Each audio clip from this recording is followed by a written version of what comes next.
যে আজকের young generation মুসলমানরা জান্নাতে যাওয়ার প্রতিযোগিতা দেয় না, কে কার আগে জাহান্নামে যাবে তার প্রতিযোগিতায় ব্যস্ত হয়ে আছে।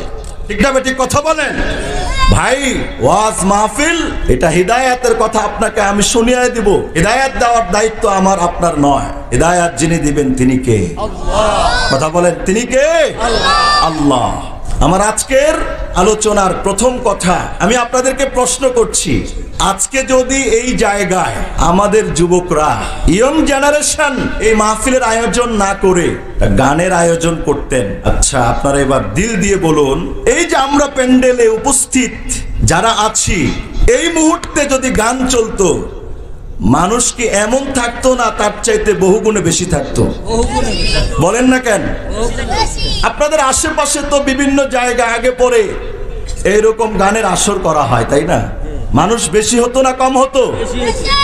বেশি হতো, মানে ডাবলের চাইতে ডাবল হতো। এমনও হতো যে প্যান্ডেলে জায়গা দেওয়া যেত না, রাস্তায় দাঁড়িয়ে দাঁড়িয়ে নাচ শুনতো, গান শুনতো। চিত্র কিন্তু দুইটা, এটা হলো মাহফিলের প্যান্ডেল, লোকজন এতজন, আর বিপরীতে যদি গানের প্যান্ডেল হতো, লোক হতো তার চাইতে 3-5 গুণ 10 গুণ বেশি।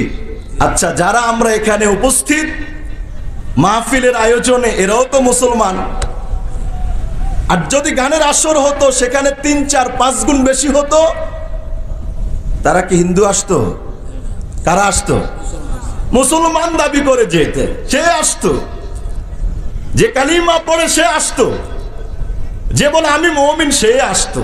কোনো ইহুদি আসতো না, খ্রিস্টান আসতো না, নাসারা আসতো না, বৌদ্ধ আসতো না, আসতো গানের আসরে মুসলমানের সন্তানরাই আসতো। হিদায়াত একমাত্র আল্লাহ পাকের হাতে। কোরআনুল কারীমের 20তম পারায় অবস্থিত 28 নম্বর সূরা, সূরাতুল কাসাসের 56 নম্বর আয়াত আল্লাহ তাআলা বললেন, হে রাসূল ইন্নাকা লা তাহদি মান আহবাবতা ওয়ালাকিন্নাল্লাহা ইয়াহদি মান ইয়াশা। অর্থ শুনেন, আল্লাহ পাক রাসূলকে বলেন, নবী গো আপনি ইচ্ছে করলেই কাউকে হিদায়াত দিতে পারবেন না, আল্লাহ পাক যাকে চায় তাকে হিদায়াত দিবেন। ওয়াল্লাহু আ'লামু বিল মুহতাদিন। কে হিদায়াত পাবে কে পাবে না এটা আল্লাহ পাক ভালো জানেন।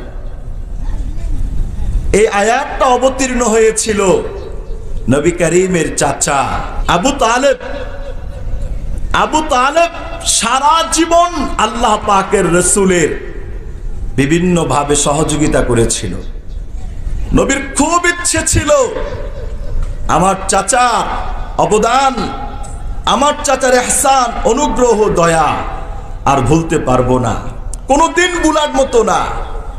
যখন মক্কার সমস্ত কাফের মুশরিক বেঈমানরা নবী করিমের বিরোধিতা করা শুরু করলেন, নবী করিম মানুষের ঘরে ঘরে, রাস্তায়, লোকালয়ে, এলাকায়, মহল্লায়, গ্রামে গ্রামে কালিমার দাওয়াতের কথা পৌঁছিয়ে দিচ্ছিলেন।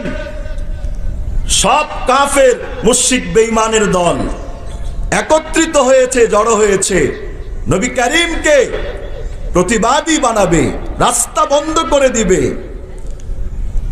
আল্লাহ পাকের রাসূল সাল্লাল্লাহু আলাইহি ওয়াসাল্লামের চাচার কাছে বিচার নিয়ে আসলেন যে আপনার ভাতিজাকে সামলান, সামনে থেকে যদি আমাদের প্রতিমার বিরুদ্ধে বলে আপনার ভাতিজার ব্যাপারে আমরা অ্যাকশন নিতে বাধ্য হব।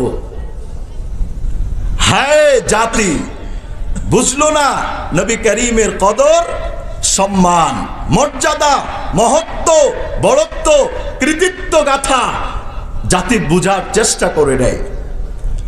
আল্লাহ পাকের রাসূলের কাছে চাচা রাসূলের কাছে আসতেন, বললেন ভাতিজা মক্কার সবাই তো গণ্যমান্য বিশিষ্ট জনরা আমার কাছে আসছে, তুমি তোমার মিশনটাকে থামিয়ে দিতে পারো না?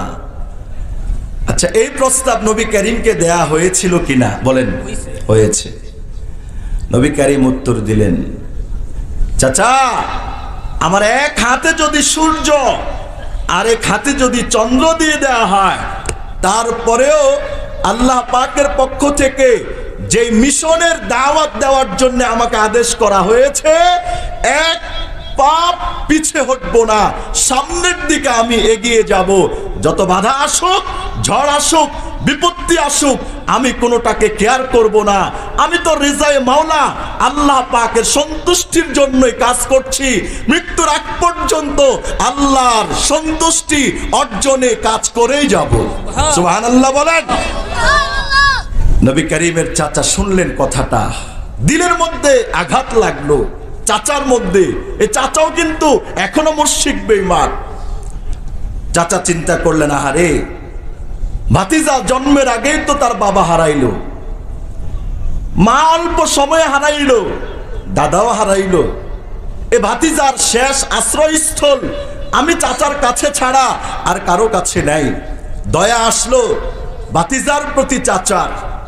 চাচা বলল, ভাতিজা আমি যদিও আমার বাপদাদাদের ধর্মের উপরে আছি, কিন্তু তুমি তোমার মিশন চালিয়ে যাও।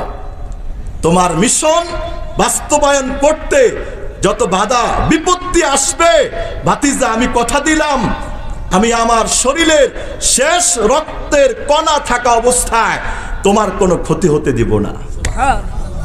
আচ্ছা, যখন লাখ মানুষ শত্রু, একজন মানুষ আপন, এই মানুষটাই সারা জীবন নবী করিমকে ছায়া দিয়ে রেখেছিলেন। মৃত্যুর সময় আসলো, মরে যাবে। আল্লাহু আকবার, আবু তালেবের মৃত্যুর সময় চলে আসছে, মরে যাবে, বিছানায় শায়িত। নবী করিম আসলেন কাছে, চাচা একটা কথা বলি, সারা জীবন আপনার অনুগ্রহ ihsan ভুলতে পারবো না। আজকে শুধুমাত্র মৃত্যুর পূর্ব সময়ে আপনার অবস্থা দেখে মনে হচ্ছে দুনিয়ার সময় আপনার জন্য আর বেশি দীর্ঘ হবে না। আপনি শুধুমাত্র এটা বলুন, লা ইলাহা ইল্লাল্লাহ। লা ইলাহা অর্থ কি? আল্লাহ ছাড়া ইবাদতের উপযুক্ত কোন ইলাহ নেই, কোন মাবুদ নেই, কোন উপাস্য নেই। যিনি আছেন তিনি কে? আল্লাহ। লা ইলাহা ইল্লাল্লাহ। নবী করিম দাওয়াত দিচ্ছিলেন, পাশে বসা মস্ত বড় শয়তান আবু জাহেল। আবু জাহেল পাশে বসা। নবী করিম যখন এই কথা বললেন, আবু জাহেল আসলো সরদারকে দেখার জন্যে।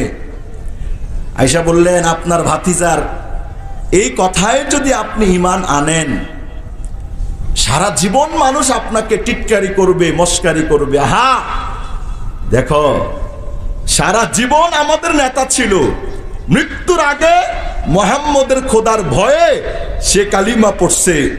মানুষরা প্রত্যেক আলোচনায় আপনাকে টিটকারি করবে, মস্কারি করবে।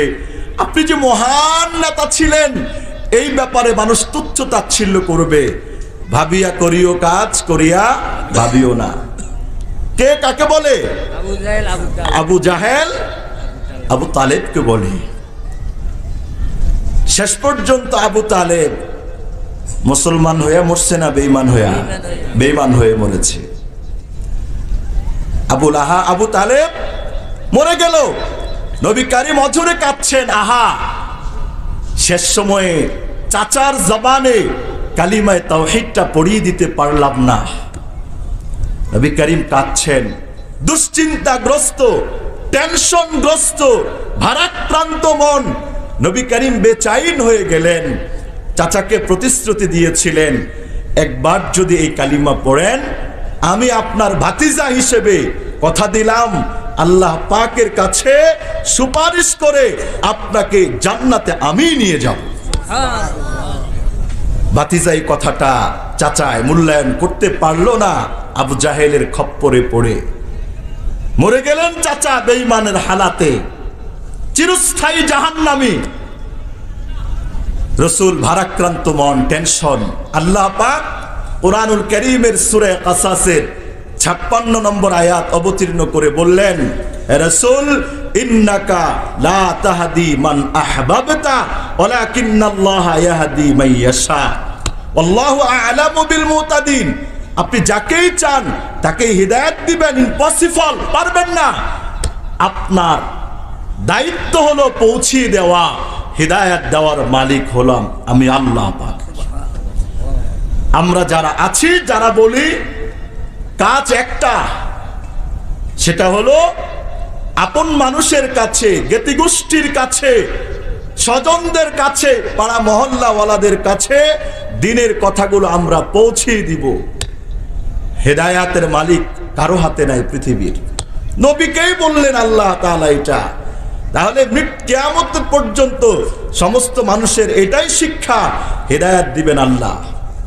আমাদের যুবকরা এই হিদায়াতের কথাগুলো প্রচার করার জায়গা তৈরি করে দিলেন। কিন্তু কেউ যদি চায় জীবনের মোড় আমি ঘুরিয়ে ফেলবো, তাহলে কিন্তু সে ঘুরিয়ে ফেলতে পারবে। বিয়ে করা ছাড়া যে সন্তানের আশা করে, এটা বোকা, বলদ, গাধা। আচ্ছা, বিয়ে না করলে কি স্বাভাবিক সন্তান আসা যায়? পরিবর্তন হওয়ার জন্য আগে আমাদেরকে ফিকির করতে হবে। কোরআনুল কারীমে আল্লাহ পাক 13 পারা অবস্থিত 13 নম্বর সূরা, সূরাতুর রাদের 11 নম্বর আয়াতে বলেছেন, ইন্নাল্লাহা লা ইউগাইয়িরু মা বিকাউমিন হাত্তা ইউগাইয়িরু মা বিআনফুসিহিম। আল্লাহ তাআলা ততক্ষণ পর্যন্ত ওই জাতিকে, ওই ব্যক্তিকে, ওই সমাজকে, ওই দেশকে, ওই রাষ্ট্রকে, ওই প্রত্যেকটা জনগণকে পরিবর্তন করবেন না যতক্ষণ পর্যন্ত নিজেরা পরিবর্তন হওয়ার জন্য আপ্রাণ চেষ্টা না করবে। আস-সাইয়ু মিন্না ওয়াল ইতমামু মিনাল্লাহ। চেষ্টা আমাদের কাজ, চেষ্টাকে পূর্ণতায় পৌঁছানোর কাজ কার? আল্লাহ, আল্লাহ পাকের। ভাই, ভালো হওয়ার তো চেষ্টা করতে হবে। তুমি বেনামাজি, নামাজের জন্য চেষ্টা করতে হবে। তুমি হারাম পথে আছো, তো ভালো হওয়ার পথে তো তোমাকে চেষ্টা করতে হবে। যে যেটাই চায়, বাড়ি করে নেওয়ালা এমনি বাড়ি করে নাই, হাজারো মাথার গাম পায়ে ফেলে আজকে বাড়িওয়ালার বাড়ি, আকাশ থেকে এটা অবতীর্ণ হয় নাই। গাড়িওয়ালার গাড়ি এভাবে আসে নাই, হাজারো কষ্টের পরে আসছে।